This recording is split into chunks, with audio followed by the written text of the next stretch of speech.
Halo semuanya, selamat datang di channel Ceritain Film. Semoga hari kalian menyenangkan dan selalu sehat ya. Nah, kali ini Ceritain Film bakal nerusin kisahnya Logan atau Wolverine. Sequel ini mengisahkan kehidupan Logan setelah sequel The Last Stand. Kehidupan Logan jadi sangat menyedihkan akibat rasa penyesalannya karena terpaksa membunuh Jean Grey. Hal ini berubah setelah Logan dibawa ke Tokyo karena ada seseorang di masa lalu yang ingin berterima kasih kepadanya. Nah, siapa orang itu? Dan apakah tujuan orang itu hanya untuk berterima kasih kepada Logan? Langsung aja ya, pantun dulu nih tapi kayak biasanya. Udah malam nyalain lilin, yuk kita ceritain film The Wolverine. Pada Perang Dunia Kedua, terlihat tentara Jepang yang ngasih tahu ke teman-temannya bahwa ada serangan bom. Ada seorang tentara bernama Yashida yang menyelamatkan tawanan dan membuka katup dari sebuah sumur. Ternyata Logan dikurung di dalam sana. Teman-teman tentaranya pun memanggil Yashida untuk melakukan seppuku atau ritual bunuh diri untuk memulihkan nama baik setelah gagal melakukan tugas demi kepentingan rakyat. Yashida yang masih terlihat ragu pun melihat bom yang dijatuhkan pesawat musuh. Dan ketika mau menusuk dirinya, dia diselamatkan Logan dan mereka bergegas masuk ke dalam sumur itu. Logan pun menyelamatkan Yashida dari panasnya asap bom atom.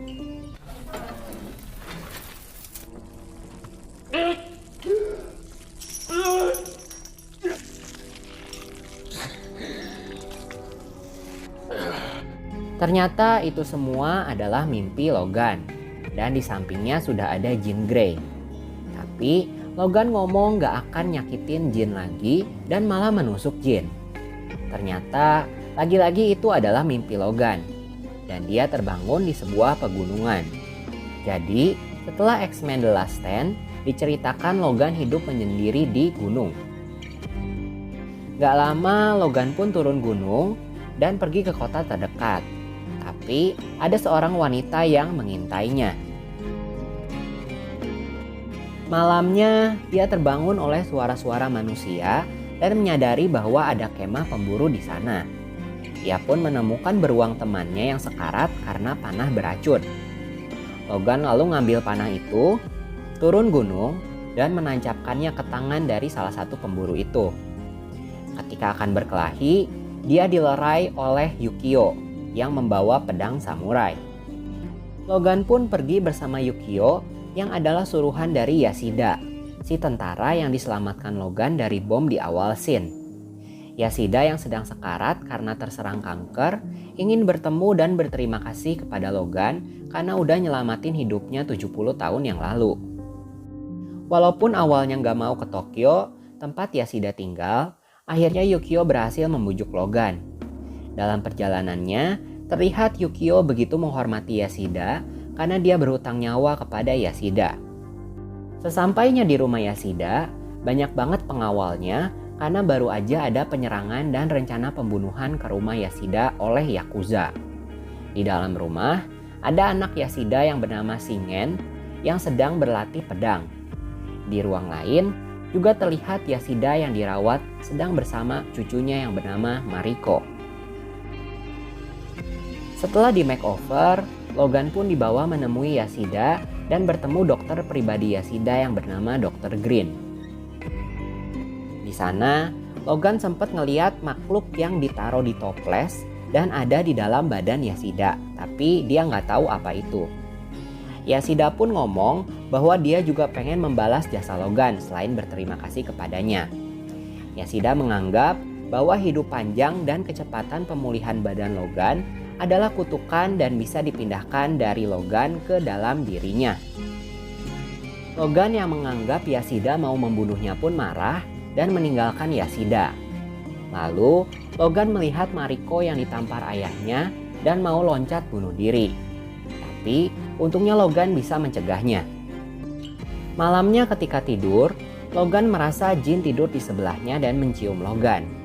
Tapi ternyata itu adalah Dr. Green yang punya lidah kayak ular. Dari mulut Logan pun keluar asap berwarna hijau. Kehebohan pun terjadi di sana karena Yasida sekarang sudah meninggal. Esoknya, pemakaman Yasida pun dilakukan. Terlihat ada seorang pria yang mencurigakan dan nungging di atas atap. Logan juga melihat ada Noburo, yaitu tunangan dari Mariko. Mariko yang dikawal pendeta akan melakukan doa. Tapi Logan menyadari bahwa lengan pendeta itu dipenuhi tato yang menjadi tanda pengenal dari Yakuza. Logan langsung mendekati pendeta lain dan ternyata pendeta itu memang Yakuza dan langsung menembaki Logan dan orang sekitarnya. Di sini, gak seperti biasa kekuatan memulihkan diri Logan agak melambat. Mariko pun dibawa kabur oleh para Yakuza. Semua tamu berhamburan dan keadaan menjadi kacau.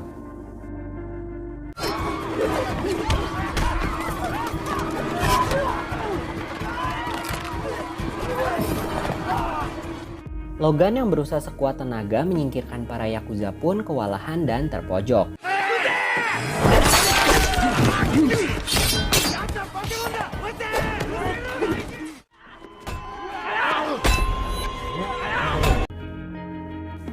Untungnya, Logan dibantu si pemanah yang bernama Harada sehingga Logan dan Mariko berhasil kabur dan naik kereta. Let's go, let's go.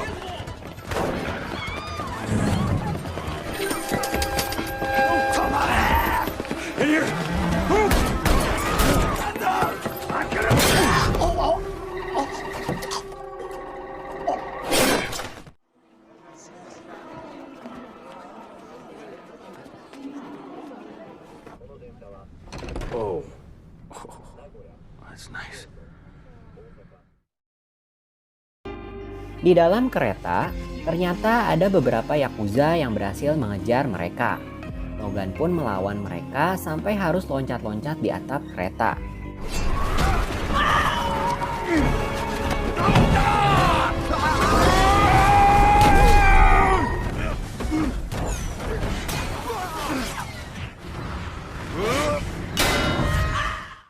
Let's go. Just listen, boy. We need to find someplace safe. I don't understand. Logan dan Mariko yang selamat pun mencari tempat bersembunyi. Tempat yang dipilih Logan ternyata adalah hotel untuk pasangan. Logan yang berjaga di luar kamar ternyata ditembak dan hampir terbunuh. Untungnya, Mariko yang ahli lempar pedang mengalahkan Yakuza yang tersisa.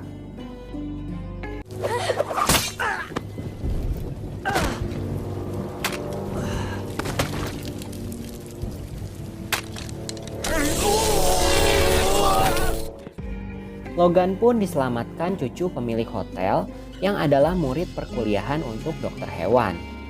Di sini, Logan sadar bahwa kekuatan memulihkan badannya melemah karena racun yang diberikan Dr. Green lewat ciumannya sewaktu di rumah Yasida.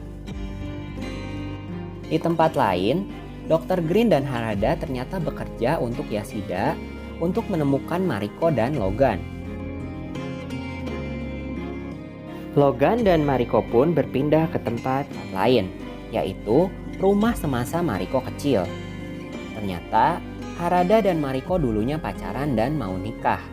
Tapi Yasida ngelarangnya karena mereka masih terlalu muda saat itu. Mariko juga cerita kalau kakeknya sebenarnya mau warisin semua perusahaan ke dirinya dan bukan ke ayahnya. Shingen pun juga menjodohkan Mariko dengan Noburo karena Shingen pengen punya koneksi politik di mana Noburo adalah seorang menteri. Paginya Logan gak nemuin Mariko di rumah. Dan ternyata Mariko diculik dan mau dimasukin ke dalam mobil. Logan yang terlambat pun gak bisa nyelamatin Mariko. Dia cuma bisa dapat sedikit informasi dari penjahat yang ditangkapnya. Yukio yang khawatir pun datang dan Logan meminta Yukio mengantarnya ke Noburo. Sesampainya di tempat Noburo, Yukio mengatakan kalau dia melihat Logan mati di mimpinya. Tapi Logan gak percaya. Jadi Yukio ini ternyata memang bisa meramal guys. Dari luar kamar Noburo, terlihat banyak wanita cantik dan seksi yang bersamanya. Logan pun masuk dan mulai menginterogasi Noburo. Dari Noburo, Logan tahu bahwa ini semua adalah rencana Shingen, ayah Mariko sendiri. Perusahaan Yashida memiliki hutang yang banyak untuk dipakai pengobatan dan memenuhi obsesi Yashida akan Logan. Shingen pun menutupi itu semua dari para pemilik saham dan berharap perusahaan akan diwariskan kepadanya. Tapi Yashida malah mewariskannya kepada Mariko. Makanya Shingen menjanjikan kekayaan pada Noburo dengan syarat Noburo membantunya membunuh Mariko. Di rumah Yashida, Mariko dibawa menghadap ayahnya. Tapi di luar kamar Shingen, pengikutnya mulai dibunuh. Shingen yang mau membunuh anaknya sendiri pun lari setelah tahu banyak penyusup yang masuk ke rumah itu. Mariko juga dibawa oleh para penyusup itu. Ternyata semua penyusup itu adalah komplotan dari Harada dan Dr. Green. Dr. Green atau disebut juga Viper punya kekuatan seperti ular, yaitu lidah yang berbisa, regenerasi kulit, imunitas, kelincahan, serta kekuatan super. Dia lalu menusukkan pulpen yang sudah dia kasih racun ke leher Shingen. Seketika, Shingen pun merasakan kesakitan yang luar biasa. Yukio dan Logan yang baru sampai pun merasa aneh karena tidak ada penjaga sama sekali di rumah itu. Mereka masuk ke laboratorium dan menemukan pesan dan gambar yang merujuk pada tempat Mariko ditawan, yaitu tempat kelahiran Yashida. Logan yang melihat toples kosong pun teringat akan makhluk aneh yang dulu pernah dilihatnya di sana. Logan juga langsung berbaring dan mengecek bagian dalam tubuhnya. Benar aja, ternyata ada semacam parasit di dalam badannya. Sadar bahwa makhluk itu adalah penyebab kekuatannya melemah, Logan memaksa akan mengeluarkannya. Logan pun langsung merobek dadanya dengan cakarnya dan mulai memasukkan tangannya. Gak lama ada yang masuk ke ruangan itu yang ternyata adalah Shingen yang masih hidup. Dia menyuruh Mariko pergi dan memakai pedang. Shingen mulai menyerang Mariko dan Logan, tapi Mariko dengan sigap melindungi Logan.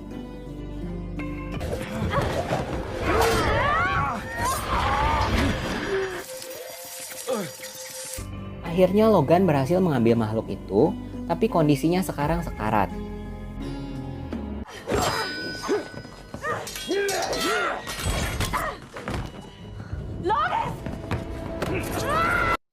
Gak berselang lama, akhirnya mulai ada tanda kehidupan dari Logan.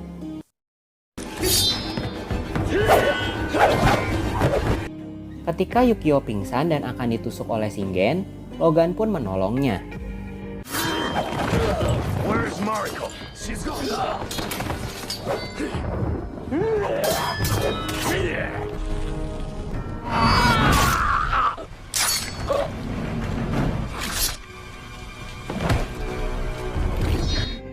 Akhirnya Logan menang dan membunuh Shingen. Ia lalu pergi bersama Yukio ke tempat Mariko disekap. Logan yang sampai duluan dihadang Harada dan pasukannya. Pertempuran pun terjadi.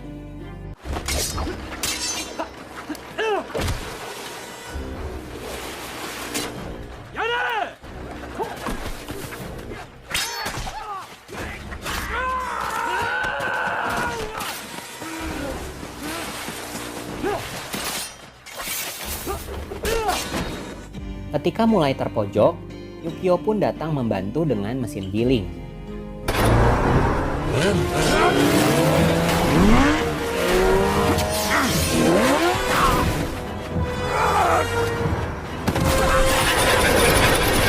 Harada yang mulai terpojok akhirnya mencelupkan panahnya ke dalam racun yang dibuat oleh Viper.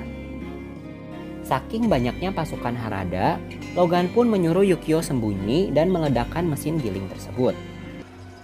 Yukio, run!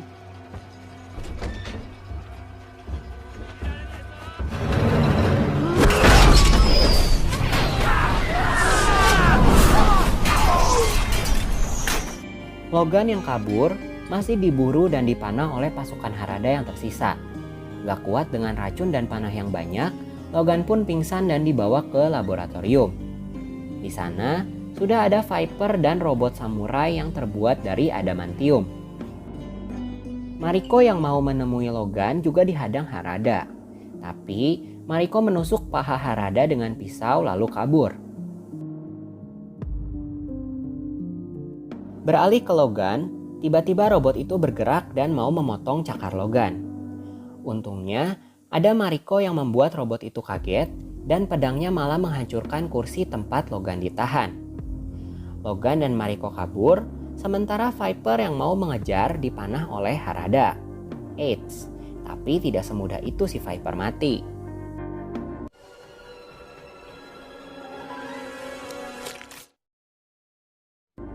Logan yang mau melindungi Mariko pun menjatuhkan diri bareng robot itu, dan robot itu berhasil memotong cakar Logan. Sementara itu, Viper pun berganti kulit, sampai-sampai rambutnya juga keangkat.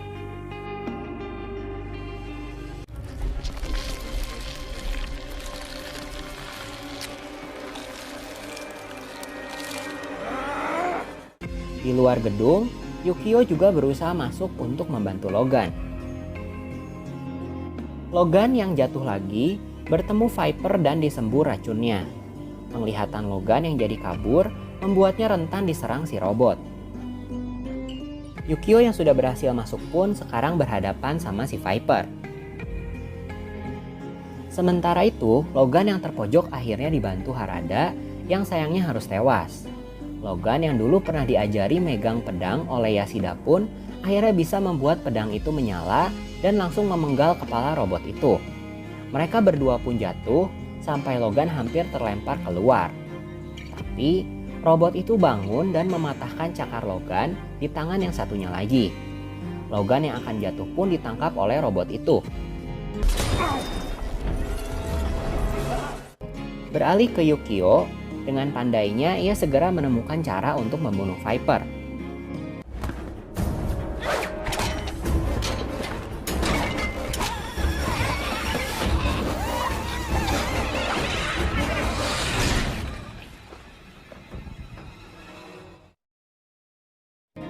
Di sisi lain, ternyata robot itu memegang kedua tangan Logan dan memasukkan semacam bor ke bekas luka cakar Logan.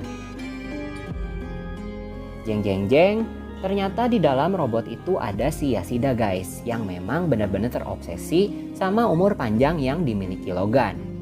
Robot itu memang sengaja dibuat untuk menunjang hidup Yashida dan untuk mentransfer kekuatan Logan ke badan Yashida. Semakin lama, Logan semakin pucat sementara Yashida semakin muda. You longed for.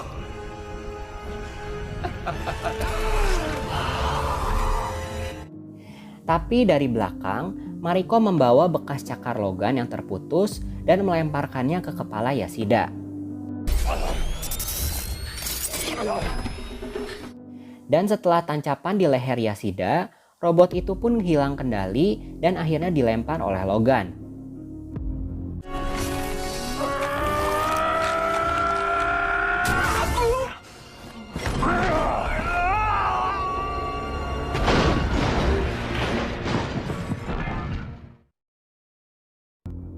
Setelah malam itu, Mariko pun mengambil alih bisnis keluarganya dan Logan pun pergi menggunakan pesawat.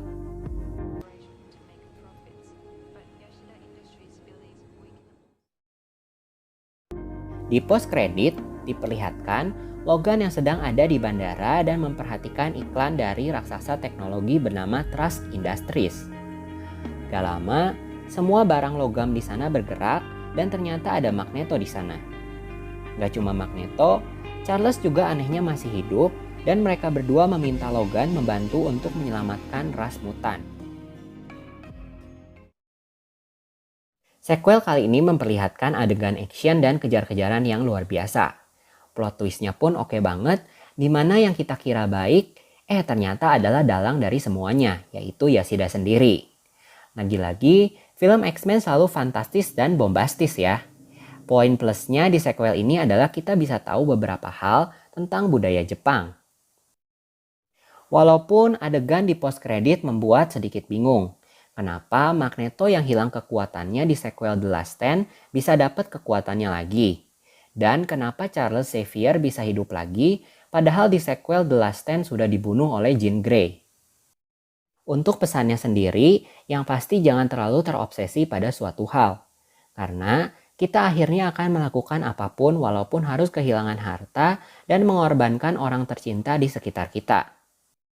Oke deh, sekian dulu alur cerita film kali ini. Mohon maaf jika ada kekurangan atau sesuatu yang kurang berkenan di video ini. Support terus channel Ceritain Film dengan subscribe dan like-nya ya. Dan tungguin juga sequel Logan yang ketiga. Cilok gurih berinya di kaki 5. Terima kasih dan sampai jumpa.